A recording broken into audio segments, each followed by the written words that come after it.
Reverendas irmãs, caríssimos fiéis, podemos assentar um momento.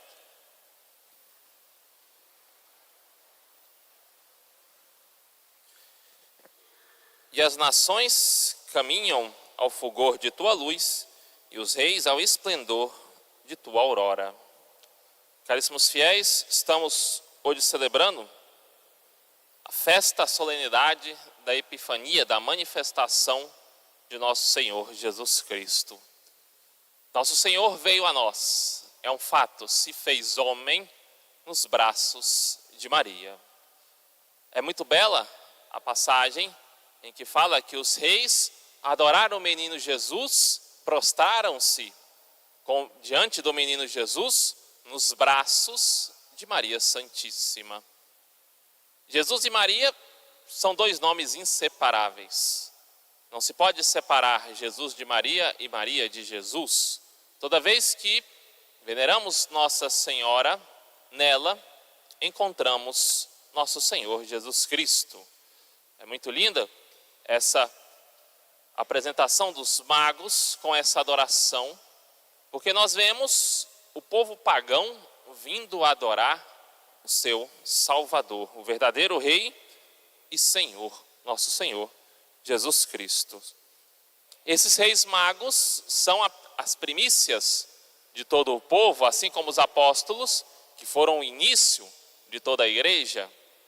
Esses três representam todo o mundo que juntos devem vir adorar nosso Senhor Jesus Cristo, oferecer-lhe presentes. A Cristo deve se oferecer sempre o melhor. A igreja sempre deve ser muito bem ornada, porque é testemunho da fé daquele povo. Como é belo ver as igrejas e catedrais europeias, isso nos faz pensar como aqueles camponeses tinham fé. Porque hoje, com toda a tecnologia, com todo um orçamento, nós não conseguimos construir belas igrejas como são construídas, como foram construídas há séculos atrás.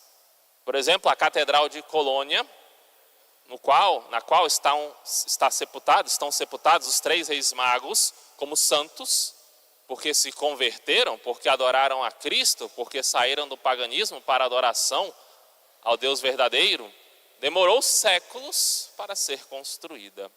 Ou seja, aquilo que há de mais belo e mais nobre nós oferecemos ao Senhor. Por quê? Porque receberemos dele aquilo que há de mais belo e mais nobre, a nossa salvação. A salvação da nossa alma deve vir em primeiro lugar nas nossas vidas.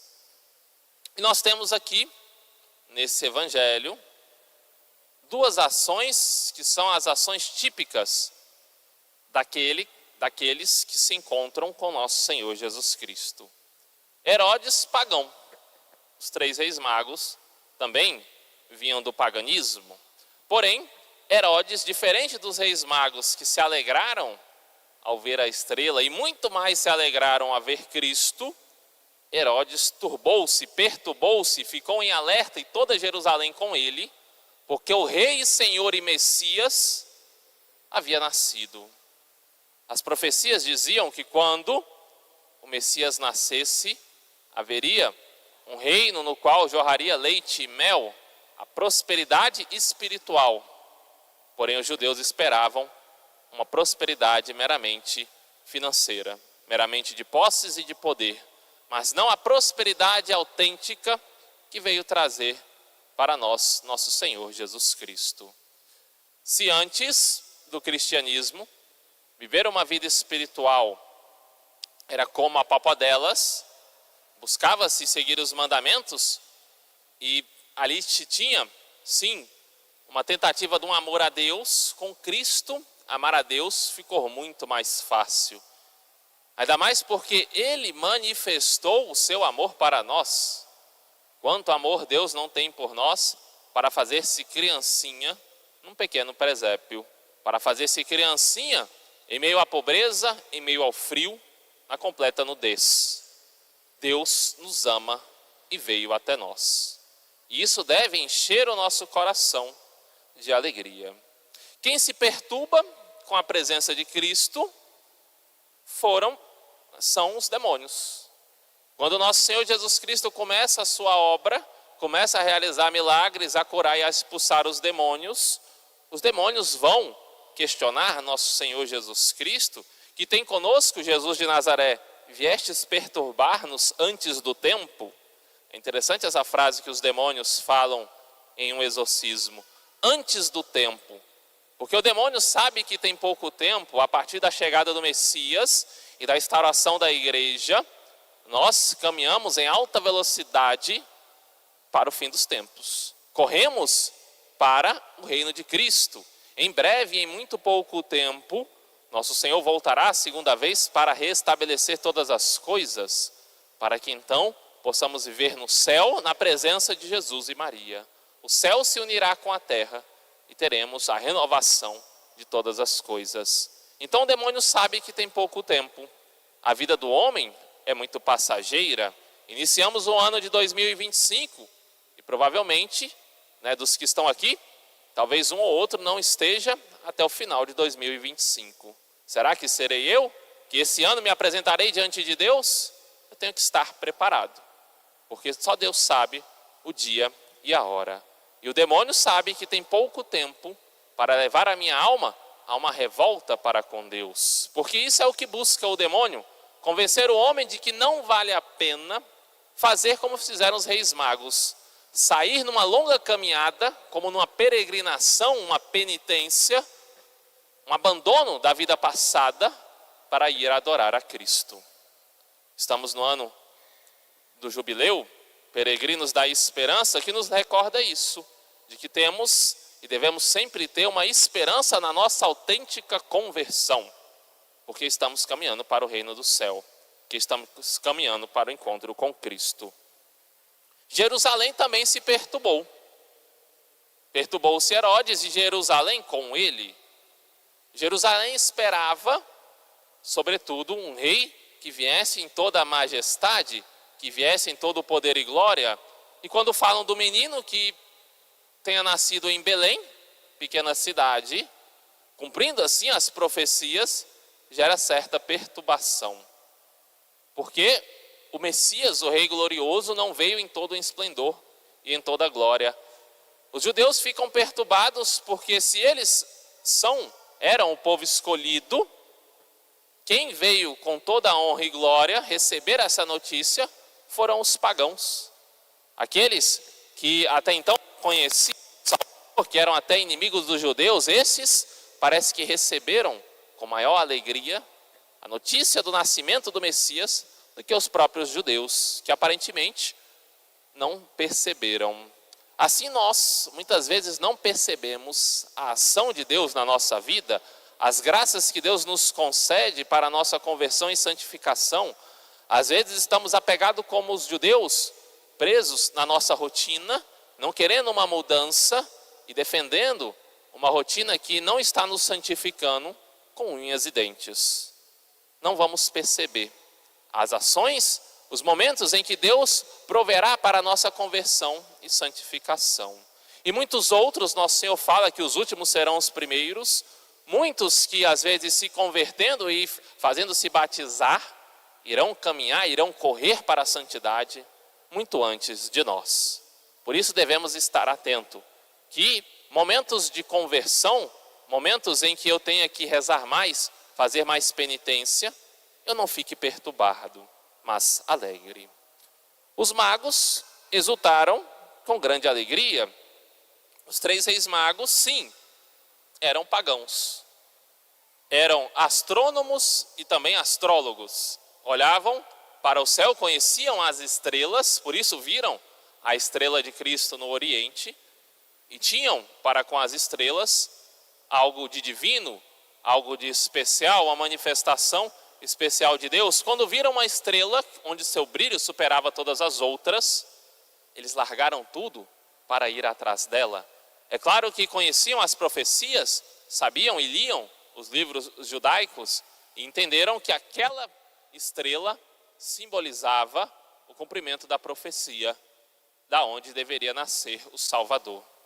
Os judeus, que liam muito mais do que os próprios magos a Sagrada Escritura, não viram, não perceberam sinal se cumprindo. Não perceberam que Jesus estava próximo. E então os magos fazem esse ato de fé, ajoelhar-se diante de nosso Senhor. É algo muito semelhante ao que os magos fizeram quando nós entramos na igreja. E, pela graça de Deus, temos a presença do Santíssimo Sacramento, nosso Senhor Jesus Cristo. Entrar na igreja e ao sair de casa para ir à igreja, lembrar a nossa rotina. Eu saio de casa como aquele que vai ao encontro do Salvador. Eu vou para a igreja para, prostrando, poder adorar nosso Senhor Jesus Cristo. Ao entrar na igreja eu faço minha genuflexão. É meu reconhecimento humilde de que aqui é a casa de Deus e Deus habita em seu trono. Eu reconheço na minha humildade a minha servidão. O servo se ajoelha, se prostra diante do seu Senhor, mostrando-lhe que ele é soberano. Por isso, é muito louvável, é digno de louvor, ao entrarmos na igreja, fazermos a genuflexão. É uma obrigação nossa, adorar a nosso Senhor Jesus Cristo. E esse ato de ajoelhar diante do Senhor, não apenas na entrada, mas também no momento da consagração, na comunhão, nós de joelhos estamos como que respondendo ao chamado de nosso Senhor. Estamos adorando, estamos reconhecendo nosso Senhor. Estamos dizendo, vós, Senhor, sois o meu Senhor e o meu Deus. Ato de fé, esse dos magos, que foi superior aos apóstolos. Se nós olharmos, os apóstolos viram inúmeros milagres de nosso Senhor Jesus Cristo, viram inúmeras façanhas e obras, viram a bondade de nosso Senhor, mas diante da perseguição da cruz fugiram. Não quiseram ver o Salvador crucificado, a não ser São João, que estava ali, diante da cruz. São Tomé ainda questionou, de fato, se Cristo haveria de ter ressuscitado. E após ter visto a ressurreição de nosso Senhor, ele então diz, meu Senhor e meu Deus, nosso Senhor, o responde, bem-aventurados aqueles que não viram e creram. Por isso, os reis magos são bem-aventurados. Viram apenas Jesus com Maria, mas o seu coração estava incendiado do amor de Cristo. Na nossa vida espiritual, nós não temos que desejar grandes dons místicos. Muitas pessoas vão interpretar a fé, a espiritualidade, achando que se eu não ver prodígios e milagres, se pela minha oração Deus não realizar aquilo que para os homens é o impossível, eu não estou caminhando num caminho que me conduz à santidade, à minha santificação. E Deus quer que nós creiamos sem ver. É mais nobre se santificar sem esperar de Deus milagres, sem esperar de Deus grandes prodígios, como que eu estivesse subordinando o meu ato de fé a uma obra divina, como se Deus tivesse que novamente, só para mim provar que Ele é Deus, para que então eu possa crer. É muito mais nobre aquele que busca o Senhor sem esperar grandes milagres dele. Nos narra na vida de São Pio X, que quando então Papa, em um dos momentos de tribulação e rezando para o Senhor, uma das suas irmãs, que também eram suas secretárias, eram as irmãs do Papa, ele tinha duas irmãs que o acompanhavam sempre e o ajudavam em tudo. Então eis que narra-se que houve uma aparição do menino Jesus na capela. Vieram correndo avisar, houve uma aparição, uma manifestação extraordinária de Deus, e São Pio X, entendendo aquela aparição, disse, eu creio, mas eu não irei ver. Eu creio que nosso Senhor Jesus Cristo realizou um prodígio, uma aparição para a fé vossa. Mas eu permaneço aqui, eu creio. Esse ato de fé sem o querer ver, sem querer, de modo especial, algo extraordinário. Por fim, nós vemos eles se prostrarem diante de Jesus em Maria, de modo que nessa genuflexão, nessa adoração dos reis magos, há ali também um reconhecimento da realeza de Nossa Senhora. Jesus veio através da Virgem Maria, porque ela se humilhou. Bem-aventurados os humilhados, porque serão exaltados. Na nossa vida espiritual, o ajoelhar-se é adoração a Deus, é esse reconhecimento da divindade, mas também no confessionário, momento de pedirmos perdão, é a nossa humilhação. Porque para entrar no céu é necessário ser humilde. E ninguém pode ser humilde se não se humilha. Existem dois tipos de pessoas que vão se confessar. As primeiras que vão justificar por que os seus pequenos pecados não atrapalham a sua perfeição. Então, padre, eu faço tudo ótimo, eu sou uma pessoa muito boa, sou uma pessoa muito de Deus, eu rezo todas as minhas orações, eu rezo meu Santo Rosário, eu vou na missa todos os dias, e durante 3 minutos a pessoa vai fazendo tudo o que faz de bom. E o padre está esperando a confissão. Padre, eu sou uma pessoa ótima, uma pessoa muito santa. Mas, como que justificando que mesmo sendo perfeito, eu, infelizmente, tenho algumas falhas que quase que não são minhas. Infelizmente, padre, eu tive um momento de raiva, não culpa minha, culpa talvez do meu marido. Eu disse algumas palavras que não gostaria, culpa daqueles que me fizeram raiva, mas nada é culpa minha. Então perde-se ali o momento em que de joelhos eu posso me humilhar diante de Deus. É claro que na vida espiritual, nós temos que conhecer, pouco a pouco, o nosso interior. Muitas vezes uma pessoa largou os grandes pecados, então ela de fato se converteu, está na graça, está vivendo habitualmente na graça. Porém, uma das coisas que vai lhe impedir de chegar à santificação, e vai dizer isso São Francisco de Sales, sobretudo no seu livro Filoteia, a quem muito recomendo, é o não reconhecimento das faltas leves e das suas imperfeições, e não ter um grande arrependimento destas coisas. Se perguntarmos, és grande santo? A pessoa dirá, não sou. Não é santo, eu não sou. Então o que te falta a santidade? A pessoa diz, não sei. O que me falta para ser santo? Não sei. Mas eu reconheço que não sou santo. Falta esse conhecimento da vida espiritual e de quem é nosso Senhor Jesus Cristo. Se as primeiras pessoas justificam a sua perfeição, o segundo modo de se confessar, que muito agrada a Deus, são as pessoas que realmente se humilham. São semelhantes aos reis magos. Vão ali reconhecer a sua miséria. Vão ali reconhecer a sua falta de perfeição. Vão ali reconhecer que sem Deus nada poderiam fazer. Que nosso Senhor Jesus Cristo interceda por nós. Que possamos também nos nossos lares fazer aquilo que fez os reis magos no lar de Jesus e Maria. Ajoelharmos, rezarmos a nossa oração de amanhã, se possível de joelho, diante de um crucifixo, terminar o nosso dia também de joelhos, recomendando a nossa alma a Deus. Louvado seja nosso Senhor Jesus Cristo.